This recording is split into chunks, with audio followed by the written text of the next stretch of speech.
Tu vas être d'accord avec moi, Antoine, la vie va vite, mais moi, là, je carbure à ça. Quand je me lève le lundi matin, je regarde mon agenda de la semaine et je vois que tout est planifié, que j'ai beaucoup de choses, je me sens bien là-dedans. Sauf qu'on dirait qu'il y a 3 ans, j'arrivais pas à terminer mes journées, je manquais de jus, ça me prenait toujours un petit espresso vers 3 heures l'après-midi.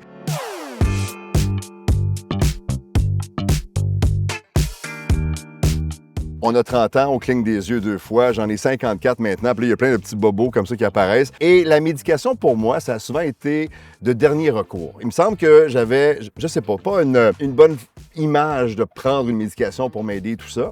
J'ai consulté. On a fait des prises de sang et on s'est rendu compte que ma testostérone était à 2, ce qui est très, très bas. Tu le sais mieux que moi. Que ma thyroïde était super basse aussi. Donc, c'était une explication à. Et en jasant avec mon médecin, avec les pharmaciens pas loin de la maison aussi, tout le monde me dit, écoute, la médication est là pour t'aider. Ça va te donner un petit apport supplémentaire justement pour finir tes semaines. Et je me suis rendu compte, en parlant autour de moi, que je suis pas le seul à avoir cette idée préconçue de la médication. Effectivement, tu n'es pas le seul. Souvent, ce que je donne comme exemple à mes patients, si on veut aller, par exemple, de Montréal à Québec, on va prendre la voiture.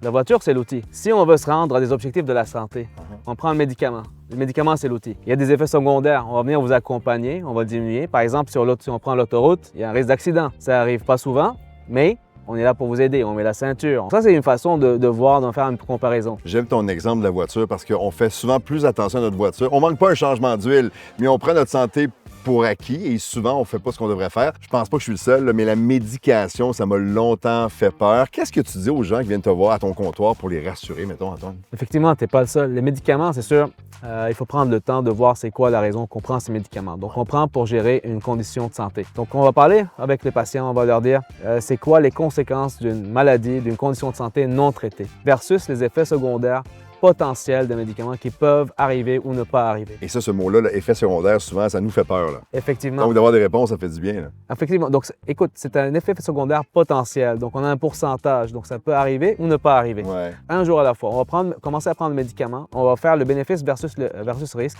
Si les bénéfices l'emportent sur le risque, bien là, on dit, écoute, donc ça vaut la peine de prendre ce médicament pour votre santé en général. Et en même temps, une médication, ça peut s'ajuster. Si on voit que ça ne fonctionne pas ou qu'on répond moins bien à un médicament, on vient de voir, puis on en jase, puis on ajuste. Absolument. Donc, les pharmaciens, on est les experts des médicaments. Donc, disons que le patient a été diagnostiqué et on commence un traitement pour la pression, pour dire quelque chose. Donc, disons qu'il commence un effet secondaire.